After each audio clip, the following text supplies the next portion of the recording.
Saya dulu, mainan saya di Semarang adalah kelompok kebatinan. Filsafat Jawa, saya tahu banyak. Tetapi ketika saya pergi ke Lampung, kan banyak transmigran. Saya tanya, Bu, putu-putu ini pun saged kromo inggil, saged.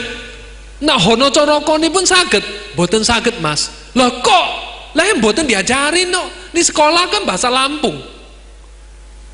Cucu ibu, hono coroko itu bisa nulis nggak? Nggak bisa.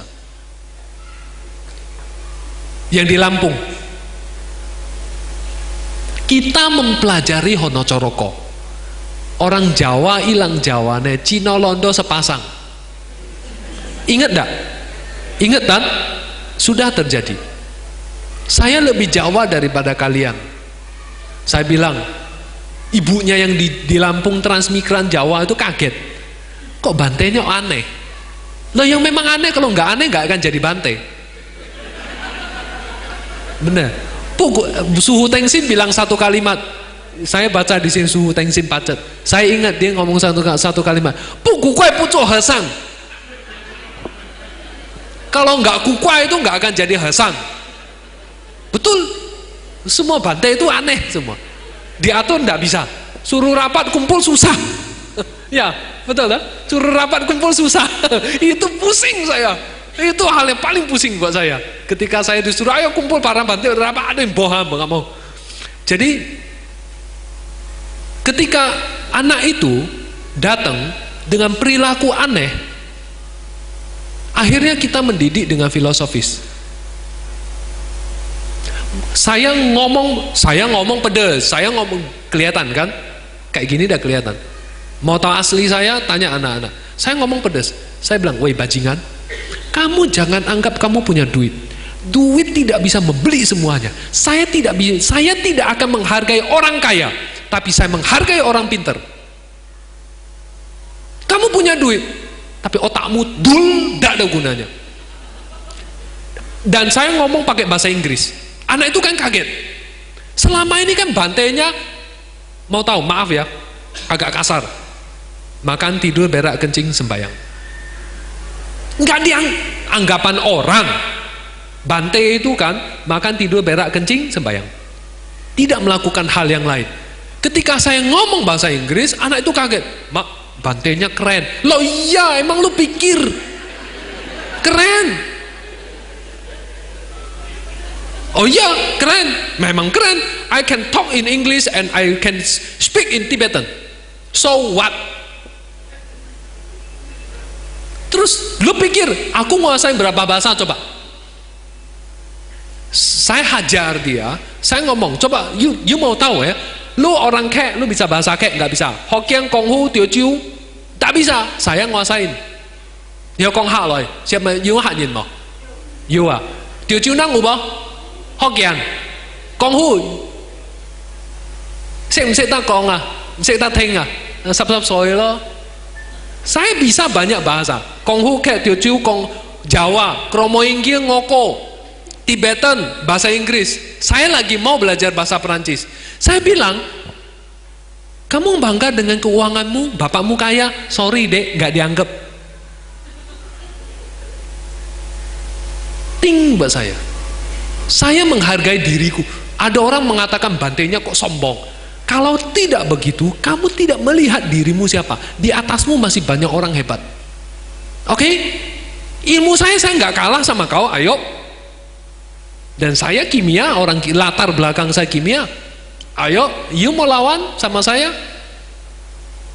Dan kamu harus tahu bahwa kamu datang dengan background orang kaya tidak bisa membawa kamu apapun kecuali kamu belajar budaya. Zaman sekarang kalau orang mau belajar, pelajaran yang tertinggi bukan sains tapi budaya. Betul kan? Filsafat budaya.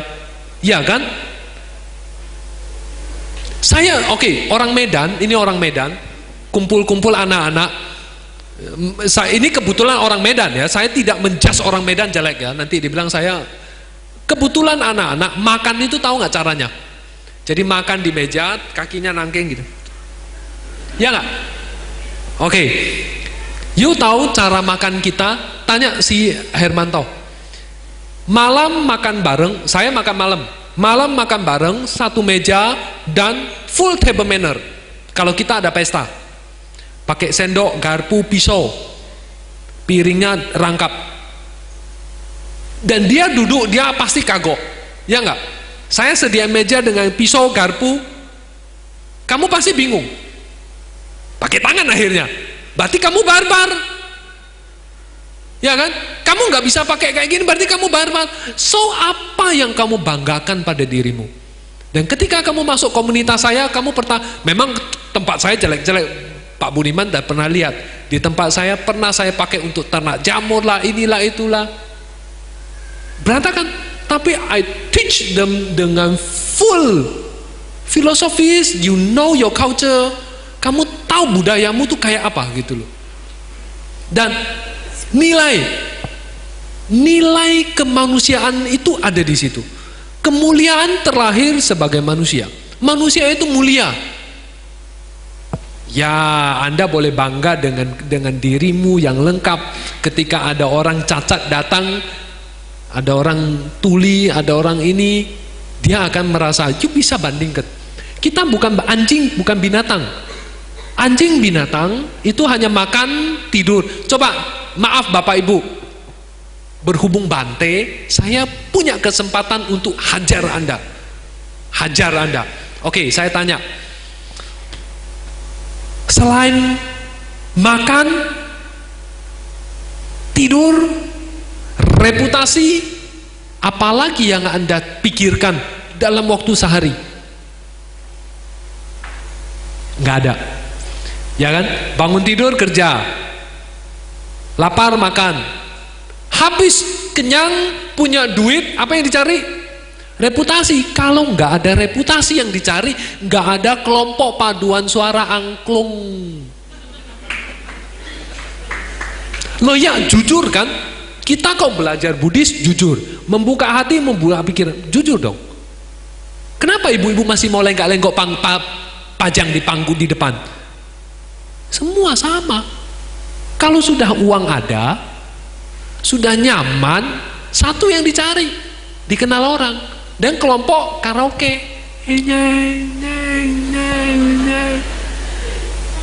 Lagu yang paling, 月亮代表我的心. Zaman lagu pacarannya bapakku itu. Loh iya toh, nggak ada kerjaan kan, mau hobi, lalu pasti mau manggung, pasti ingin ditonton. Selain itu kita mikir nggak yang lain, misalnya besok aku mati kemana? Apakah yang kita pernah mikir nggak? 不做亏心事，半夜不怕鬼敲门的. Mikir nggak? Kalau kita nggak melakukan sesuatu yang menyalahi hati nurani kita, kita nggak akan takut malam itu diketok setan pintu kita itu. Ya kan? Ya kita mikir toh, apakah kita sudah mulai kembali? Dimana bu ya xuesan cicingnya, zhenzu sing bansan, sing xiang lian, semua itu hafal. Ayo. Apa yang diisi? Kemuliaan. Lalu apa yang kita peroleh? Saya mengajarkan kepada anak-anak bahwa ada satu hal penting yang harus kamu peroleh dari semua pelajaran Buddhis, yaitu kita menggunakan jasmani ini untuk melakukan sesuatu yang berharga, yang bermanfaat. Baru kita bisa membangun kecil bahagia, besar kaya raya, tua foya-foya. Kapan kita mau foya-foya? Sekarang tuh kamu orang foya-foya, sudah panen, santai, foya-foya. Tapi ada satu cerita menarik. Tapi sebelum ke cerita menarik itu, ada satu bagian yang penting buat kita adalah Ketika kita datang untuk belajar Buddha Dharma, ketika datang untuk belajar Buddha Dharma, untuk belajar Buddhis, atau ke wihara misalnya, karena ini kelompok belajar, ini wiharanya banyak nih, 1, 2, 4, 6, 8, 10, 12, 13, 14, 15, wih, lebih dari 10. Satu kabupaten Cirebon, Jawa Barat bagian utara aja sudah lebih dari 10. Oke, kalau lebih dari 10,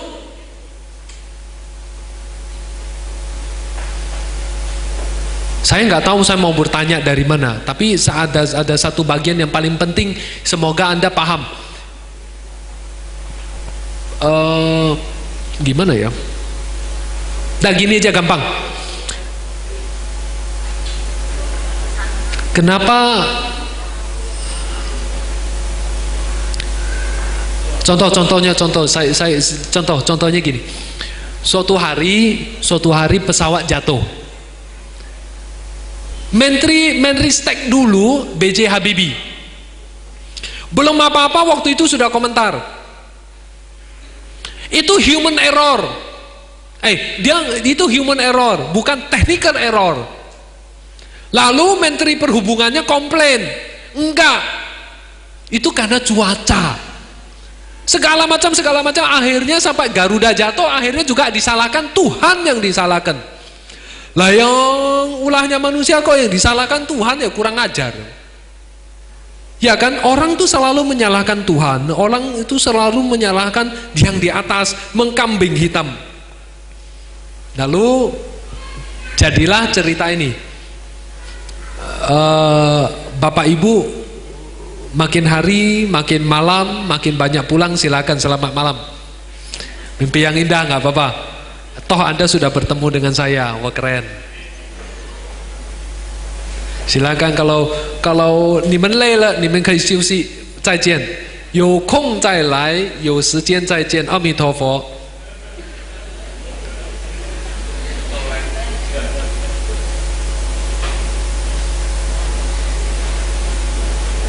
你们慢慢走，好，有机会再见，很荣幸跟你们见面。Oke, pertanyaan yang paling penting adalah di hati kita. Pertanyaan yang gini, gampangnya aja lah. Buddha di mana, ibu-ibu? Buddha di mana?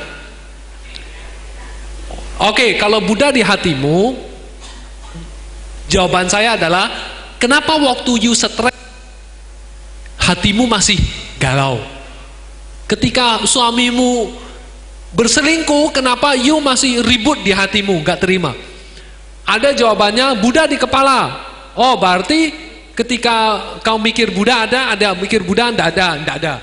Lalu Buddha di mana? Akhirnya nggak tahu. Jawabannya dia jawaban yang memaksa. Buddha di mana-mana. Oh, kalau gitu Buddha di mana-mana. Kalau gitu Buddha ada di tai dong. Di mana-mana kan? Wah, gawat dah. Gawat dan jawaban dipaksakan kan, Buddha di mana-mana, berarti Buddha di tai dong. Waduh, gawat nih, kurang ajar. Nah, tetapi anyway, bapak-bapak, ibu-ibu, terutama yang muda-muda di sini, saya peringatkan, you lost your Buddha. Kamu kehilangan Buddhamu. Percaya sama saya, cek di hatimu. Kamu kehilangan Buddhamu. Buddha di mana? Di mana-mana. 你们心中有佛吗? Ya, sometimes 有, sometimes 没有。有时候有，有时候没有， kadang-kadang ada, kadang-kadang tak ada. Biasanya kan 平常是不是不登三宝殿, ya nggak? Ngerti ya? 三宝殿itu Balai Agung. Kalau kita masuk hall, tulisan atas itu pasti 三宝殿 itu Balai Agung Triratna. 三宝 kan Triratna. Oke, kalau kamu nggak ada masalah, kamu nggak akan datang cari Buddha. Ya nggak? Iya. Waktu lu bahagia, apakah lu ingat Buddha? Tidak. Saya kasih tahu kepada kau, oi anak muda, kamu kehilangan Buddha. Pantas kamu pindah ke agama yang lain.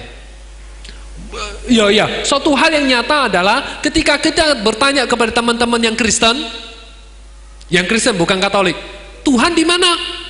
Mau tahu? Sini, gue tunjukin. Di mana? Ayo hari Minggu ikut saya. Di mana? Kita pergi ke rumah Tuhan, ketemu Bapak kita di sana. Haleluya.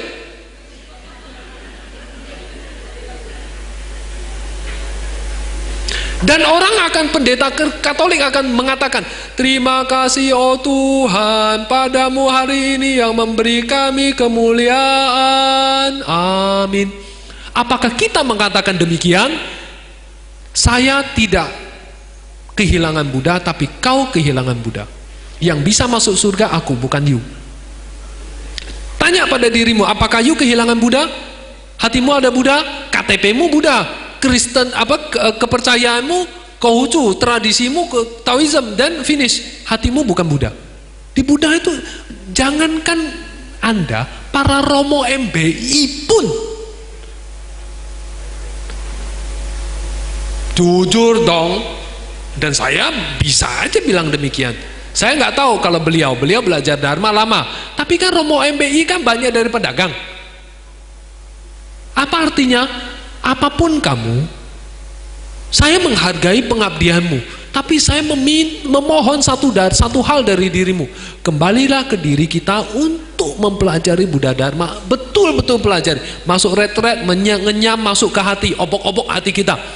Apa yang kita belajar dari Buddhis? Saya punya bimbel, itu ada anak Kristen, ada anak Muslim. Dia pakai jilbab ikut bimbel, dan saya memberi ceramah di situ, dan saya tidak mengatakan sekata pun kata Buddha. Saya mengatakan pikiran kita jelek, penuh dengan kebencian, penuh dengan kerakusan, penuh dengan ketamakan. Hati kita bagaimana melihat ini? Bunga ini merah, merah buat orang Kristen, orang Islam, merah buat orang kaya, orang gemuk, orang Cina, orang Jawa. Oh iya toh? Masa orang Kristen bilang itu putih? Masa orang Buddha bilang ini hijau? Berarti dua-duanya gila. Oh terang dia merah kok. Bisa nggak? Buddhis tidak mengharuskan kita menggunakan label Buddhis. Suatu hari saya ke Beijing, di Chengdu. Kemarin tuh saya ditanya sama orang Chengdu. Dia bilang, Bante, setelah Anda mendidik anak-anak menjadi Buddhis, apa yang Anda berharap dari mereka? You mau tahu? Saya punya dua jawaban. Jawaban pertama adalah jawaban jujur. Jawaban kedua adalah jawaban tak jujur. Mana yang kau mau? Dua-duanya. Oke, dengarkan baik-baik. Jawaban jujur, aku mau mereka jadi biksu. Jangan bawa anakmu sekolah ke tempat saya. Nanti jadi biksu semua. Jawaban kedua adalah, saya bilang kepadamu, pernah lihat kalau orang belajar Tibetan Buddhism, sekarang kan seperti kata ketua panitia, orang belajar Tibetan tuh dia akhirnya akan berubah dirinya menjadi Tibetan. Misalnya pakainya merah, pakai sarung, ya gak? Lalu orang yang belajar Amitabha pakai tasbih kalung, ya kan, cacai, masih mending. Tetapi dia berubah dirinya menurut custom itu, ya nggak?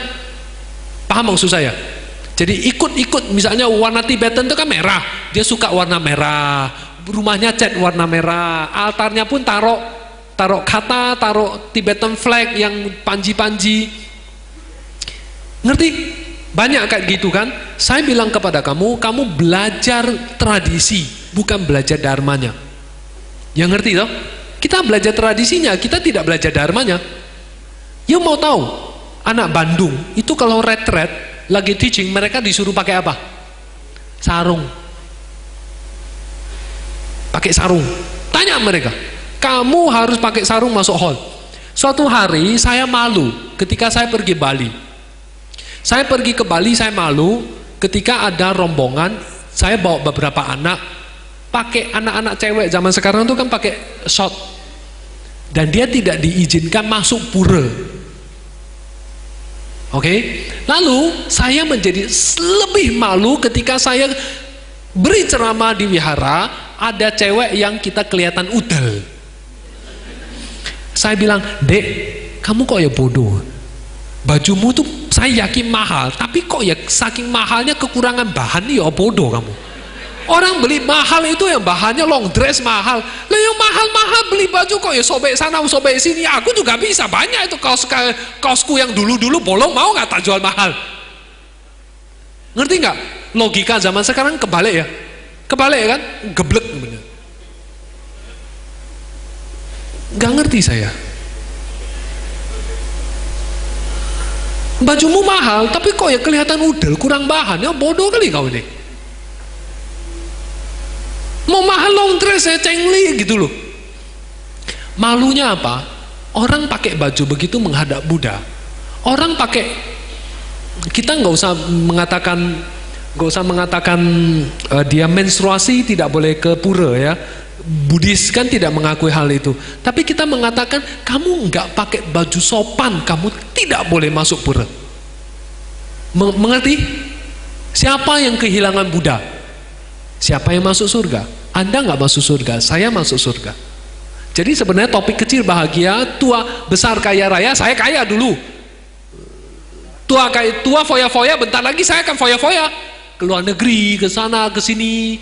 Bante kan pakai mobil diantar jemput ya, lalu duduk di depan toh, lalu mobilnya nanti kan dibukain pintu, silakan Bante. Oh kaya, dan tiap hari terbang ke India ya, ke Cina ya, sembahyang ke Taiwan ya, ke Thailand ya, kaya raya, mati masuk surga. Anda tidak kebahagiaan. Sebenarnya topik ini untuk membicarakan diriku,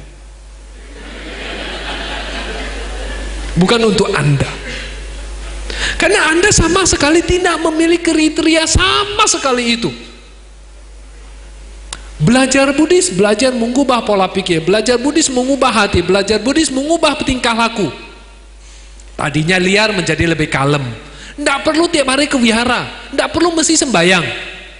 Kalau Romo MBI-nya protes, suruh ngomong sama saya, sama Budiman. Kita ceramain dia. Kalau Romo MBI-nya protes, yang punya wihara, yayasannya protes, saya hanya menghargai satu pengurus yayasan wihara di dunia ini, yaitu Bu Meta. Tahu Bu Meta kan? Ponaknya Sukong itu, saya menghargai dia karena satu kalimat. Dia bilang gini, sudah ada orang mau jadi biku, itu kita mesti merawat dia, menjaga dia, jangan membawa perempuan-perempuan konsultasi sama dia. Nanti lepas jubah repot. Anak kita sendiri aja belum tentu kita kasih rela untuk jadi biku. Betul Bu, saya bilang. Betul. Anak saya bilang gini, anak mahasiswa nih, ITB, plantologi. Plantologi, saya peleset plantologi, tukang bikin taman. Dia bilang, pantes ya, waktu saya kecil SD, guru saya selalu mengatakan bangsa Indonesia ada bangsa yang penuh dengan ramah tamah, budaya tinggi. Betul nggak di luar negeri? Sekarang luar negeri kayak gitu? Tak kayak gitu. Hanya ada satu di tempat dunia ini, Indonesia. Dan kita lahir di Indonesia. Dengan modal itu kita kembalikan itu anak-anak, kalau kecil bahagia, modalnya itu. Saya tidak menyuruh kita menggunakan teori kuno yang Nizhen hase hayo san chong se de, aduh sudah nggak laku. Itu bias gender. San chong se de, jadi perempuan tuh harus 3 ikut. Chong kan ikut bapak, ikut suami, ikut anak. Itu diskriminasi perempuan. Nggak usah. Tapi mulai dengan Zhenche Chu Xin Ben San, mulai dengan Toto Kromo, bahasa Jawa yang ya kalau orang Jawa, kalau orang Cirebon pakai, Cirebon punya nggak Toto Kromo? Ada, Budi Perketi banyak, orang Sunda banyak. Dulu orang nunjuk-nunjuk, zaman sekarang orang kan nunjuk-nunjuk kan. Orang Jawa bilang apa? Orang Sunda bilang ini loh mas, monggo silakan. Zaman sekarang nggak ada. Siapa yang merusak kita? Siapa yang merusak anakmu? Merusak generasi saya? Kota bercahaya. Kebanyakan nonton TV. Betul toh? Betul toh? Nah iya, sekarang mau kecil bahagia. Saya mengatakan kecil saya bahagia karena bapak saya kolot. Dan saya sekarang keturunan kolot. Suatu hari adik saya mau nikah. Saya telepon mak saya. Nah, itu lilinnya sudah gini belum? Mestinya ala-ala pinkimnya ini hitungannya semua ada beres.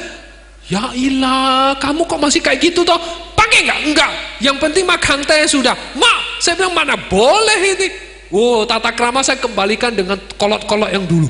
Kamu belajar dari mana? Ya, ada yang perlu pakai, ada yang tidak. Tapi kan Coba kembalikan kepada Anda. Yang paling gampang adalah lihat anak Anda sekarang. Kebetulan Anda kan jadi banyak orang tua di sini. Kembalikan kepada Anda semua. Apakah kamu, anakmu seperti itu? Parah toh? Parah. Yang muda-muda sini kok jujurnya gak parah. Lalu apa yang bisa kita obatin?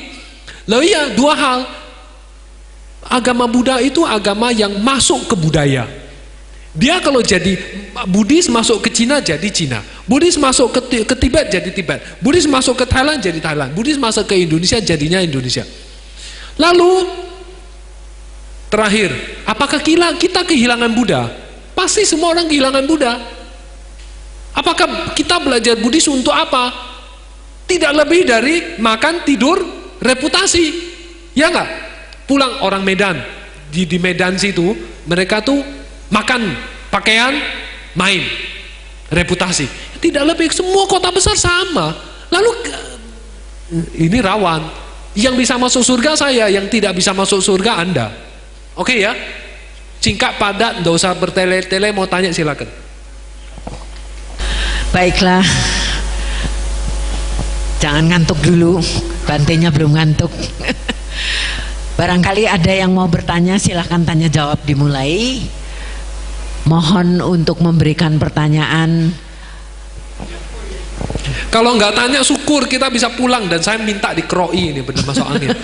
Tengeng nggak bisa noleh. Wih rasa tekok. Penasaran sama aku bisnis. Saya ini tukang keluar masuk desa, langsung aja ya. Saya ini tukang keluar masuk desa. Saya tahu sumber produsen banyak. Lalu saya bilang Dharma Center harus mandiri. Ayo kita bisnis. Saya bawa mereka. Lalu saya tawar-menawar, udah beres. Yang sisanya mereka yang lanjutin bisnis. Udah beres. Kalau tidak bisnis, zaman sekarang, kalau di Vinaya mengatakan biksu tidak boleh bisnis. Betul. Tapi banyak biksu yang bisnis. Itu kumaha ya? Tak tahu sebodoh ting. Yang paling penting adalah ada dua hal di situ. Saya meyakini dua hal yang terjadi di situ. Hal pertama adalah saya melakukan dengan motivasi baik. Saya yakin betul dengan teori itu. Saya melakukan dengan motivasi baik, itu baik.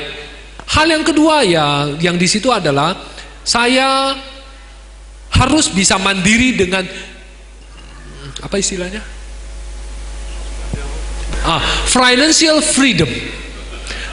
Saya harus mandiri dengan finansial saya. Loh iya, kan strategi menuju hidup sukses. Kita kan ngomongin sukses yang duniawi. Saya punya teman biksu bule banyak. You tahu apa yang terjadi? Mereka Senin, Selasa, Rabu, Kamis, Jumat pakai celana jeans kerja. Sabtu Minggu pulang ganti jubah kerja di Dharma Center. Itu di New York, namanya Lopsam Monlam. Satu lagi di Vihara, ini Vihara. Di Perancis Selatan, daerah Toulouse. Vihara namanya Nalanda Monastery.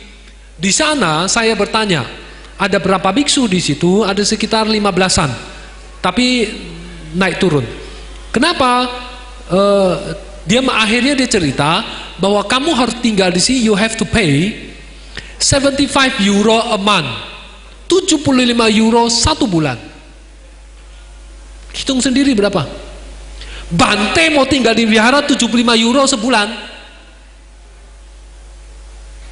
Ya mengerti maksudku? Di Eropa itu tidak ada yang namanya marilah kita berdana hari Minggu ke wihara. Tak ada. Tidak ada. Listrik mereka harus bayar, makan semua, air semua mereka harus bayar, dan mereka harus bayar. Itu teman-teman saya kan banyak yang bule, semua begitu dan nyata. You tahu kan? Tahu dia. Jadi mulai sekarang kita betul harus financial free, termasuk wihara. Akhirnya dagang. Tapi saya tidak dagang dua hal. Satu, patung Buddha. Dua, kitab suci. Itu haram hukumnya. Silakan Om. 请问什么是佛？什么是佛？成道这众生是佛。第一，成道是 dia tanya apa itu Buddha? Buddha adalah makhluk yang mencapai jalan. Dua, 你看着那个佛心吗？佛在心。有个人，他心中有佛，他想象的佛，他每件事做的都怎么说？都归于佛道。他可以说他心中有佛，可是他不是佛。然后什么是佛？一个众生得了菩提心，成了菩提道，他才可以说他得到了佛。什么是菩提心？为众生的着想，为众生着想，不要为自己着想，抛开了我自己的感想，他得到了菩提心，懂吗？ Oke? Ya, Om itu tanya, apa itu Buddha? Buddha itu orang yang mencapai kesucian. Tapi kamu lihat enggak, itu ada fosin, Buddha hati. Itu maksudnya hati Buddha. Itu juga punya konotasi Buddha di hati. Itu maksudnya apa? Orang yang menerapkan kehidupan, pola pikir dia menurut Buddha Dharma. Oke, kayak apa? Dia itu berlatih mengembangkan hati yang baik. Dia akhirnya mencapai bodhicitta. Ketika dia mencapai bodhicitta, dia itu masuk jalan bodhi, jalan dharma. Akhirnya dia baru bisa mengatakan dia Buddha. Lalu apa itu? Ketika orang itu mencapai bodhicitta, itu adalah orang itu memikirkan orang banyak, tidak memikirkan diri sendiri, membuang apa yang dia ada pada diri sendiri untuk orang lain. Maka itu orang yang boleh dikatakan punya bodhicitta. Oke? Susah, itu susah, nanti aja. Tanya pada beliau. Ya, kayak sukses bisnis, gimana investasi? Bentar lagi Anda diundang sama saya ke Bandung.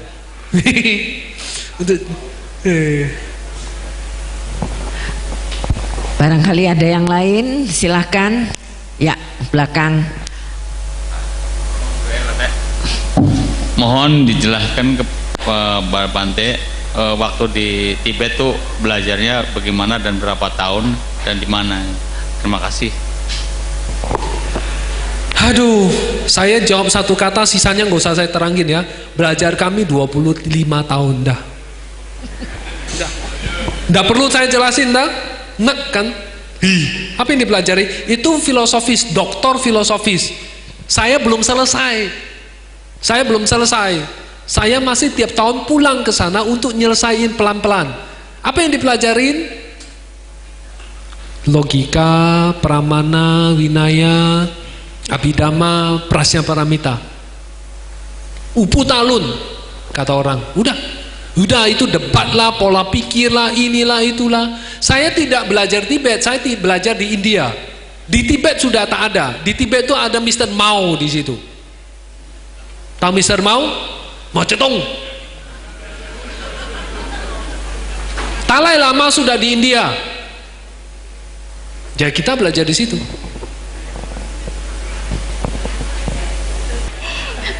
Apa menurut Bante surga itu bagaimana mencapainya? Surga itu dan bagaimana mencapainya?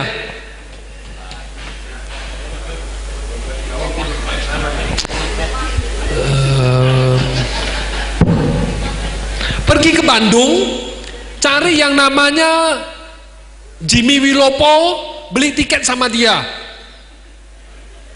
Sukawati Travel, Tour and Travel, P. Jangan PP, nanti balik lagi. Di Bandung ada Tour and Travel. Tahu nggak Tour and Travel? Li Xing Tuan. Liu Tuan, namanya Sukawati. P, pergi saja, jangan pulang. Udah, ngerti nggak? Sukawati, tahu nggak Sukawati? Surga Sukawati itu, ya udah, P, beli tiket, udah jadi, nyampe. Kok susah ya lo? Kontak personnya siapa? Jimmy Wilopo, panggil pangeran, tanya anak-anak tahu semua. Dia punya tour and travel. Kita bikin tour and travel ke candi kemana-mana, namanya Sukawati. Lalu kita P saja, tidak PP. Kalau PP nanti balik lagi.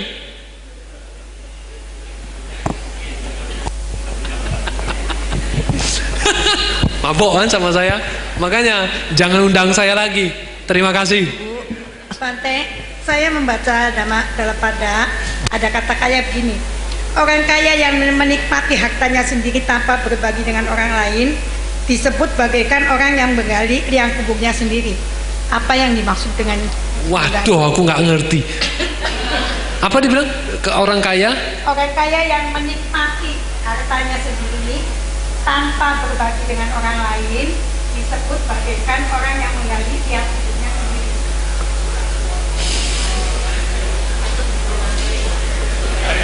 Udah angkat tangan, aku nggak ngerti ya. Kok repot tuh Bu? Buka buku Dhammapada Akata-kata. Di sana ada ceritanya dan penjelasannya ada. Kok nggak usah tanya saya? Punya tau bukunya? Punya kan? Nah ya udah. Nikmati hartanya sendiri, tidak berbagi dengan orang lain. Apa artinya? Pelit. Menggali kuburnya sendiri, ya besok mati ya masuk kubur, udah selesai, mati. Ya artinya pelit. Kalau pelit, ibu-ibu, ada satu hal yang penting untuk belajar dharma. Pernah lempar bola nggak ke dinding? Pernah dong, lempar tank balik. Buddhis mengajarkan hal yang sama. Kalau kita lempar 10, baliknya 10. Kalau lempar 20, baliknya 20. Kalau lempar 1000, baliknya 1000. Ya Bang? Kalau kamu tidak memberi, ya kamu nggak nerima. Paham? Paham? Logis sekali. Kalau kamu membunuh, ya kamu dibunuh. Saya membunuh Bu Kris. Saya memendekkan umur dia. Saya umurnya pendek. Logis nggak? Paham nggak? Paham nggak? Ini hukum karma, udah titik. Kalau mau kaya, ya bagi-bagi. Aku sekali ditraktir, gitu. Nanti ketemu saya kasih angpau, penghasilan saya kan dari angpau. Betul. Itu hukum karma yang sederhana sekali, nggak salah. Dulu ada orang Jawa sering ngomong gini, jangan ngerjain anak perempuan orang, nanti anak perempuanmu dikerjain orang, mampus kau. Ya enggak? Dia tidak sadar dia berkata tentang hukum karma. Itu warisan zaman dulu Indonesia. Karena dia masih melekat, meskipun dia pakai jilbab tapi dia ngomong kayak begitu, itu hukum karma. Betul. Memang demikian. Memang benar. Kalau gali lubang untuk kematian kita, ya kita habisin karma kita sendiri. Kita nggak dapat apa, nggak nanam lagi, kita besok metik lagi nggak. Ibu-ibu, ada satu hal yang kita selalu salah. Pernah gosok gigi di wastafel? Pernah. Keran air dimatiin enggak? Waktu gosok ngucur. Waktu gosok cecek ngucur. Ada yang kayak gitu toh? Keluar kamar lampu mati enggak? Enggak. Oke, begini. Semua yang berhubungan dengan kita adalah karma buat kita. Buah karma kita. Paham? Paham? Itu pegang dulu. Pegang satu dulu. Semua adalah buah karma kita. Nah, kalau kita punya rumah segede kayak gini, lampu tak nyala no kabeh, berarti saya punya karma yang memiliki listrik segede kayak gini, tak nyala no kabeh. Betul toh? Nah, kalau aku punya karma segede kayak gini, tak nyala no kabeh siang malam, boros enggak? Karmanya entek apa ora? Entek. Pantes Lady Di mati muda. Itu jawabannya. Loh ya. Betul. Aku nggak guyon. Kenapa artis mati muda? Kenapa kamu orang suka mati muda? Padahal kamu diramal sama saya bisa umur sampai 80-90. Ya yuk boros. Baju suka yang merek, makan yang mau enak, listrik buka nyala habis. Itu kan kita punya listrik ini, ya enggak? Karma kita kan? Ya enggak? Kalau kamu pernah ke ATM narik duit, ya sama. Mau tarik sithik apa akeh? Ngerti enggak?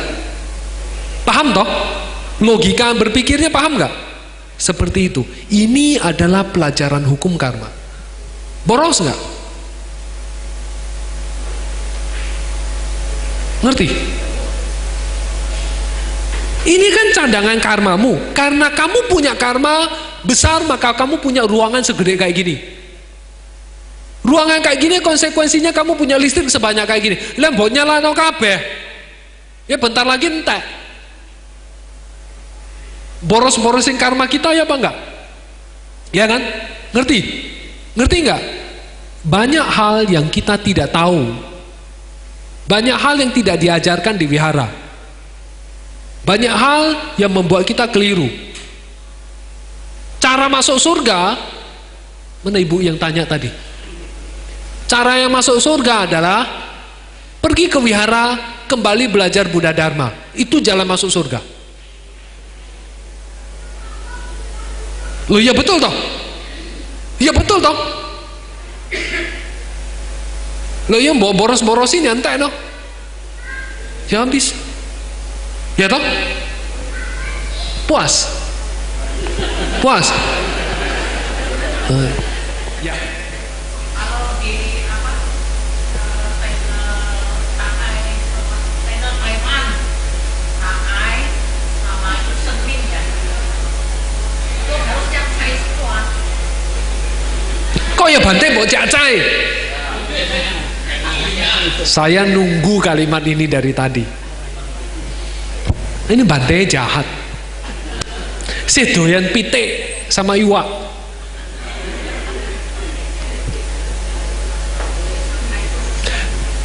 Pu Shanghai Zhongsen. Now, sekarang aku tanya ada ibu-ibu. Ini ada anekdot, jangan tersinggung. Kang, saya pernah ngomong kayak gini, ada orang marah besar.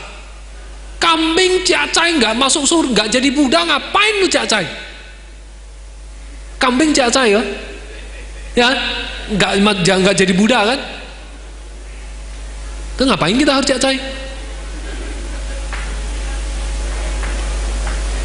Apa jawabannya? Kambing cacai karena kebiasaan dia. Dia nggak boleh makan daging. Dia nggak bisa makan daging karena kebiasaan dia. Kalau dia makan sayur, tidak mengerti sesuatu yang harus dia makan, kenapa dia makan VJ? Kenapa harus dia cacai? Apa manfaatnya? Gak usah jauh-jauh, gak usah jauh-jauh. Ibu-ibu gak usah jauh-jauh. Logika sederhana. Misalnya kita makan nasi sepiring, nasi goreng, pakai telur, pakai ayam, atau soto satu mangkok. Oke, kita makan. Kita makan. Lalu waktu makan, kita mikir, semoga aku makan. Makanan ini membuat aku sehat. Aku sehat, aku bisa hidup sehari. Aku bisa hidup sehari, aku bisa menolong banyak orang. Bisa memanfaatkan buat diriku. Atau ada orang yang makan langsung makan, wah enak makan dia. Dua-duanya keluar tai, tapi satu tainya harum, satu tainya busuk. Ngerti nggak maksud saya? Betul kan? Mana yang lebih bermakna? Yang pertama dong. Iya toh? Yang pertama lebih bermakna toh? Itu artinya kalau kamu cacai, kamu nggak ngerti cacai 根本原因 不伤害众生有发慈悲心，可怜众生. Untuk apa lu cak cai? Mending gak usah. Wong memang cak cai di Indonesia repot kok. Misalnya memang cak cai di Indonesia repot kan? Di Cirebon kita nggak gampang menemukan rumah vegetarian di mana-mana. Perjalanan dari Jakarta ke Cirebon itu tak ada rumah makan vegetarian kecuali lalap.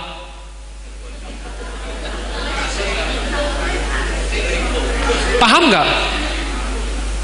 VJ makan cak-cai, makna utamanya adalah tidak membunuh, hati baik. Oke, paham ya? Tapi kok Bante nggak cak-cai? Tidak harus untuk untuk mengembangkan hati baik. Tidak untuk mengembangkan kesucian tidak bergantung pada cak-cai. Paham nggak? Untuk kesucian, sakti, kebijaksanaan, hati baik bisa menumbuhkan bodhicitta tidak bergantung pada cak-cai. Makan daging, tidak makan daging itu bukan ukuran itu. Ukurannya hati. Lo Qigong 9肉穿肠过 你怎么解释？懂吗？ Qigong tahu nggak Qigong? Qigong tahu nggak?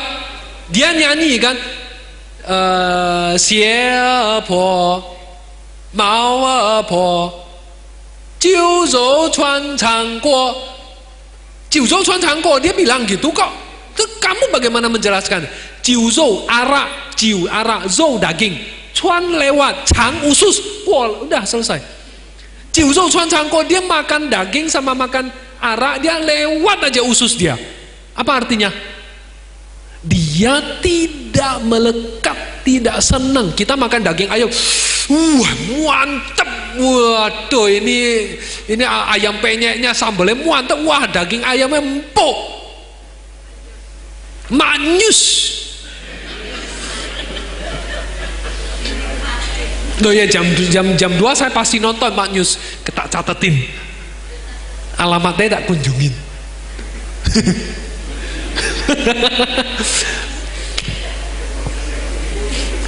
Makanya jangan ngundang ini Bante selebor. Coba yuk pikir, kalau kita makan ayam, Maknyus, waduh enak. Dengan dia makan biasa aja, oh ini ayam makan untuk hidup, untuk sehat, bisa bertenaga. Ya mengerti maksud saya? Tong putong. Ini tong mah ngerti nggak? Nggak ngerti. Kalau kita makan daging dengan rakus, waduh enak, itu kan sama saja kita makan VJ, nasi VJ, contoh nasi VJ, sayur, waduh enak, mantep, waduh ini sambalnya kayak sambal terasi asli. Apa bedanya dengan makan daging? Makan daging, tidak makan daging tergantung pikiranmu menghadap pikiran terhadap makanan itu. You tidak melekat, you tidak tamak, tidak tamsim, you makan enak. Paham nggak? Ai, ngerti toh? Ya sudah. Iya, bukan, saya tidak mengatakan saya sudah tidak melekat sama ayam ya, tidak loh ya. Ayam doyan saya. Saya lebih suka soto. Jadi mau traktir aku soto. Saya nggak bunuh. Kita beli soto, kita beli ayam goreng, itu sudahlah gini aja. Masalah, saya peringatkan kepada kamu orang Buddhis, terutama orang Buddhis. Selama 50 tahun Buddha Dharma kita tidak berkembang gara-gara ribut VJ tak VJ. Betul? Betul nggak? Betul kan? Lu VJ, saya nggak VJ. Nah kok ini yang diributi makanan loh? Ini Bante boho, ini agamanya, ini Theravada, ini dia kan makan biksunya makan daging sate, aku lihat kok. Kenal Dalai Lama? Tahu kan? Orang bilang dia fo-fo, Buddha hidup. You tahu nggak? Dia juga makan ayam. Oh, tapi tidak tiap hari. Kita manusia butuh sesuatu untuk menjaga tubuh ini. Tapi kita tidak menyuruh orang membunuh. Kita beli ayam itu bangkai. Pokoknya itu banyak sekali pikiran, anekdot, debat ini itu. Oleh karena itu, saya bilang, mari kita belajar Buddhis.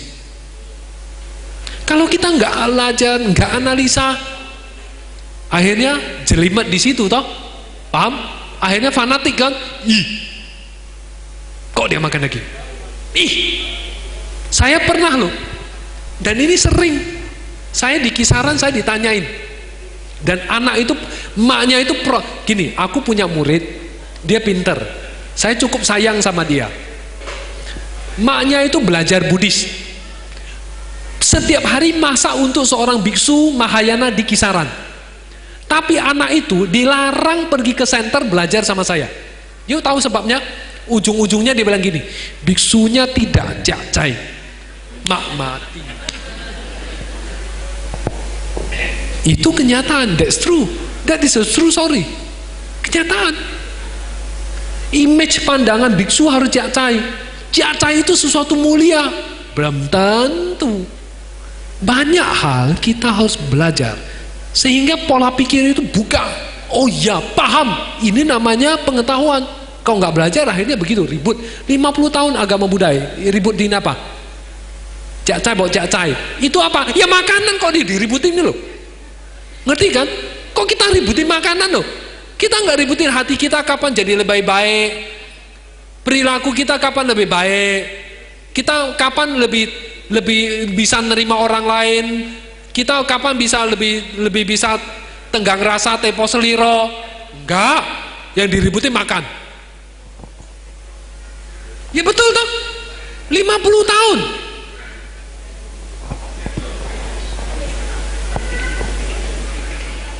Apa kasusnya? Mereka bertanya, kan pakai jubah di situ, pemimpin. Nah itu, jadi kesannya itu Eko kita dibuat asusila. Yang salah siapa tahu?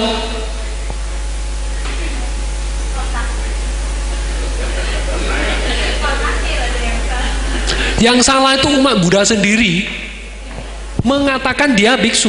Itu satu. Dia bukan biksu.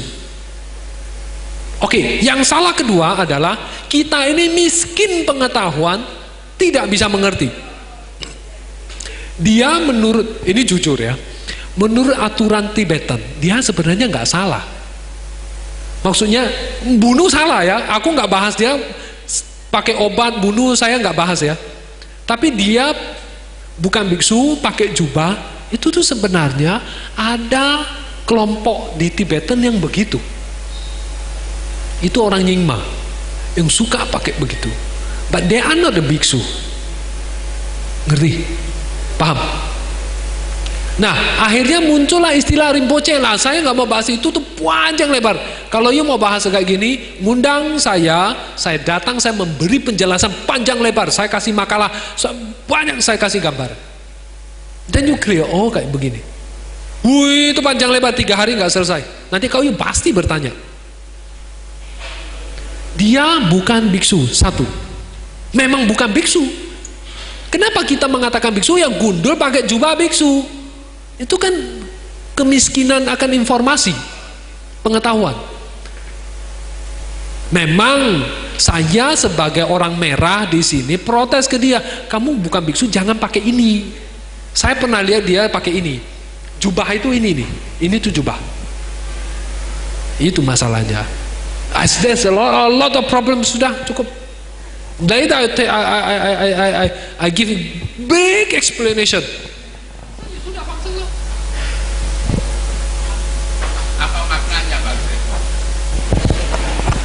Fangseng. Kok lucu ya, semua arahnya ke saya, dia sama sekali tidak ditanya. Fangseng itu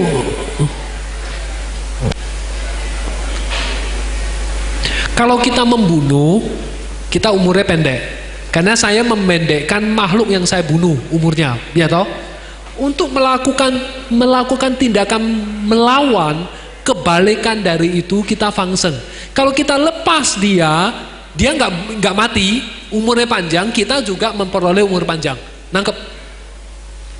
Logis kan, logika belajar Buddhis. Makanya saya bilang satu hal, Anda semua dengar baik-baik. Belajar Buddhis dengan logika, dengan teknologi. Belajar Buddhis yang selama kalian pikir itu membosankan. Memang. Tapi harusnya tidak. Sesungguhnya orang belajar Buddhis dengan cara demikian. Tidak ada lagi?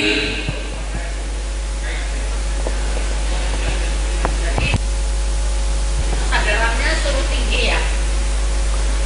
Belajar terus. Suruh rajin belajar, bertanya.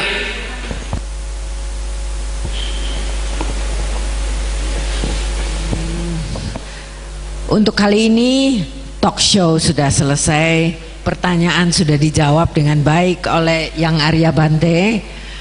Kami ucapkan banyak terima kasih atas kehadiran bapak-bapak dan ibu-ibu. Mudah-mudahan apa yang bapak-bapak dan ibu-ibu dapatkan pada malam hari ini bisa memberikan segala makna yang berarti, ya, kecerahan dan juga kesuksesan seperti yang tadi telah diutarakan oleh Bapak Budiman. Dan juga kami ucapkan sekali lagi banyak terima kasih, selamat malam dan Namo Buddhaya.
you.